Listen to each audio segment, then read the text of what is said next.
Well, we'll now turn to member questions, and the chair recognizes himself for 5 minutes for questioning. And I'll just start out by saying that I appreciate, Professor Allen, your talk about the securities markets, and I think you've made many, many good points. Let me say that between, March of 2000 and October of 2002, inside a regulatory framework with all the surveillance and people involved overseeing it and following every 33 and 34 Act, we lost $5.5 trillion from investors in the United States. Silicon Valley Bank just a few weeks ago, super regulated, over-regulated, massively regulated, but inside a regulatory framework. But due to lack of supervision and a terrible business policy, people lost a lot of money there. So what we're talking about today is crafting a regulatory framework that is fit for purpose and that fits the activity and absolutely doesn't undercut any fraud, anything whatsoever about consumer or investor compliance. So I don't think anybody here is suggesting that. No one on this panel supports fraud, misbehavior, lack of compliance, not following the rules, et cetera. But we definitely have the need for a regulatory framework that fits the purpose and protects investors to the best that federal regulation can. Although some digital assets will fall under the definition of a security or a commodity, and we've heard testimony today about both, there are digital assets like a digital sports card or a digital collectible, or maybe a token connected to an activity like a game or Filecoin that we've had described today pretty thoroughly, I think, that makes a use case for precisely what that company is doing, that are distinguishable from a security or a commodity. And these assets merit, in my view, being classified in a third category altogether, which is why the existing regulatory framework does not work.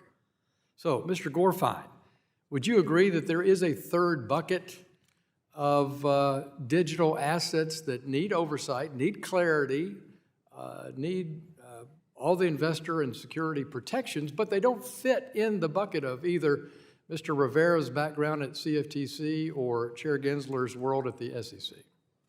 Yeah, it's a good question, and I would actually suggest that the problem with the term digital asset is it's incredibly broad, and I would say we have even more than 3 buckets. The reason I say that is you can effectively tokenize any asset, especially if you're tokenizing the ownership interest in that asset. So you could tokenize car title, you could tokenize title to a home, you could tokenize an actual item of digital art or ownership over existing artwork.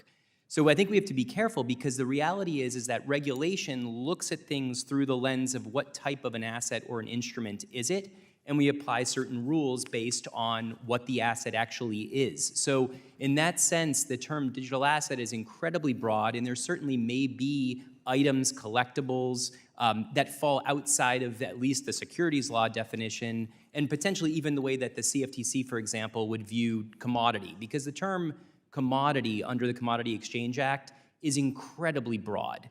That doesn't mean that the CFTC is seeking to at least police the spot market for every conceivable commodity or instrument that can transact in society. So it's a broad topic. Thank you. I like the idea of either a gaming company that raises money to create a new game. Let's say they have to raise $10 million to create a game. That's clearly a security. It's a Reg D private placement to create the game. But if you invest in the game, you also get some tokens that are going to be used in the game if the game ever works. If the game is unveiled and nobody comes to play and it's a flop, then those are useless. But if the game's up and running a year later, those tokens have value. Are those tokens securities or are those tokens just things in the game? So that's where we're going to need some clarity around the potential for something to transition from being in one state maybe down the line to something else. If people purchase a token in order to help the company raise money with the expectation. No, that's not, but that wasn't my example. Right, this is something that's actually being used functionally within the game. Yeah, so we'll dumb it down and make it even, for a broader audience perhaps. $10 million to create the new musical. You're going to star in it on Broadway. And if the musical goes from off-Broadway to Broadway and is successful, everybody who put $100,000 in my $10 million offering gets 25 tickets to the show that they can use for the whole run of the show. So clearly a security. The Broadway show's a success. I'm earning a return on my investment, I hope. But I now have 25 tickets that are just a thing to go to this show. I can keep them, I can give them to my kids, I could sell them. Are those tickets a security? And it sounds like it's a perk as being part of that. A perk, yeah, it's an offshoot of it. And if the play was a flop, then those would have no value. So I think this is why we need to really carefully think about this. I appreciate the question.